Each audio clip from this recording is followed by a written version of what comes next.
എന്താ പറയാ ഓനെ പറഞ്ഞേന് ബിഗ് ബോസ് കാണുന്ന ആളെന്നല്ലേ ബിഗ് ബോസിന്റെ ഒരു ഫാൻ ഗേൾ എന്നല്ല പറഞ്ഞത്. അപ്പൊ മുന്നത്തെ സീസണൊക്കെ കണ്ടിട്ടുണ്ടാവില്ല. ഏത് സീസണാണ് ഇപ്പൊ സീസൺ 6 വരെ നോക്കുകയാണെങ്കിൽ? അങ്ങനെ ഞാൻ എനിക്ക് പറയാൻ അറിയില്ല, സത്യം പറഞ്ഞാൽ അറിയാത്ത കാര്യം ഞാൻ എങ്ങനെ പറയാം. അങ്ങനെ ഓരോ സീസണും ഓരോ പോലെയല്ലേ, ഓരോരോ ആൾക്കാരും അല്ലേ. അപ്പൊ ഞാൻ തിയേറ്റർ കൊണ്ട് തുടങ്ങിയ കൊച്ചിന്റെ പിന്നാലെ കാർ ഓടിക്കുന്നു. അല്ല, അത് സോഷ്യൽ മീഡിയ സെൻസേഷനിലാണ്. ഒരു വ്യൂ ഇട്ടാ മില്യൺസ് ആണ് വ്യൂസ്. വെറും വർഷമല്ല എന്നാണല്ലോ അവള് പറയുന്നത്.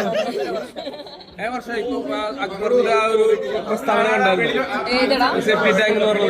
അതൊക്കെ ഞാൻ കണ്ടു. പക്ഷെ അതിന് ഗ്യാപ്പ് എന്താ പറയാ ഓനെ പറഞ്ഞേന്.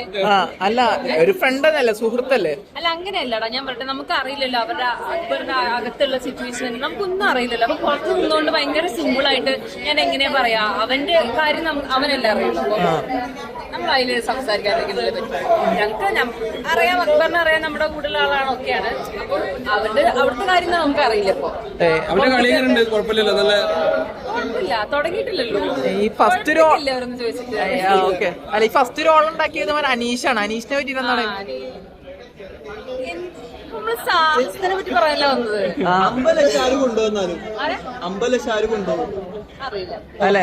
ഒരു പ്രഡിക്ഷനായിട്ട് ഞാൻ ഒരു കാര്യം ചോദിച്ചാൽ, ഈ വൈൽഡ് കാർഡ് ആയിട്ട് ഇപ്പൊ വിളിച്ചാലില്ലേ പോവോ? ഞാൻ എന്തോ വൈൽഡ് കാർഡ് ആയിട്ടില്ലേ ഇപ്പൊ വിളിക്കുക. സപ്പോസ് അടുത്ത ആഴ്ചയിൽ വിളിക്കെങ്കിൽ പോവോ? വർഷ പോവോ? ഞാൻ എന്തിനാ പോണു? ഞാൻ ശാസ്ത്രീയ ചെയ്തോണ്ടിരിക്കില്ല. എനിക്ക് പണി ഉണ്ട്. ഹോം ടൂറിന്റെ ഞങ്ങൾക്ക് ഇപ്പോ ഹോം ടൂർ എന്താ പറയുക, ഈ ശാസ്ത്രീയ ആളുണ്ടോ? അതില്ല, ഞാൻ കാണാറില്ല. ജെന്യൂൻ ആയിട്ട് പറഞ്ഞു. പിന്നെ ഹോം ടൂർ, അതായത് ഹോം ടൂർ എന്ന് പറഞ്ഞാൽ ഈ പിള്ളേരുടെ വീട്ടിൽ നമ്മൾ പോകും. 100 days നമുക്ക് കോമ്പറ്റീഷൻ ഇല്ല.